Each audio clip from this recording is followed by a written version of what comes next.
Availability of identifiers is kind of the same as it always was on the TV side. You know, programmers, OEMs, publishers, they have access to really rich first-party data. Comcast isn't worried that they're going to no longer know my name and address if I'm a cable subscriber. They're not worried that they're going to not have access to the IP address that they assigned to me. So TV, we don't get as much talk about signal loss on the TV side. It's not as imperative, you know, over there to find a solution. It's not happening on TV. But brands don't just advertise on TV. Marketers talk to their clients across all channels, and oftentimes it's a digital channel, some kind of online action or foot traffic, some kind of real-world action that is grading the performance of television. So for us TV advertisers, those that service identity resolution for the programmers, that's table stakes to be able to reconcile any form of identity with any other form of identity. And all of these things, ATT, geolocation signal loss, cookie deprecation, it does still matter on the TV side because it matters to marketers. So what kind of asks are you getting either from agencies or DSPs or brands around transparency right now?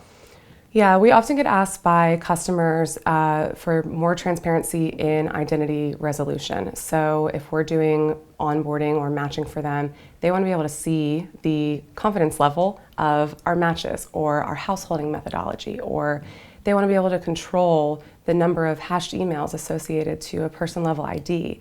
They want to have that control over accuracy versus scale. And of course, we allow that for our consumers. That's what we pride ourselves on, being a disruptor in the identity space in that way, because this is very unique. Nobody else is doing this. I think a lot of marketers, everyone here today, could think of something that their traditional identity company has told them no, they can't do. And that's because credit data is not permission to leave the ecosystem. You have to send your data to a bureau that you're using for identity services. Onboarders who use fuzzy logic to scale up their matching won't want to share that with you and let you control that. So we're trying to disrupt all of those norms and give the control and transparency back to the brands. So what does a disrupted TV identity ecosystem look like in a few years if this plays out like you think it will? Yeah, I think that more and more programmers, brands, platforms are taking control of their own identity solutions. So our identity graph and our matching logic are cloud-based. It's built on new tech. It's fully portable, and it operates inside of the client's environment. So we're seeing more and more programmers, brands operating their own identity spine in-house. Then they have control how they want to use the data for different marketing purposes. Do you use PII, or do you have a third party process it for you?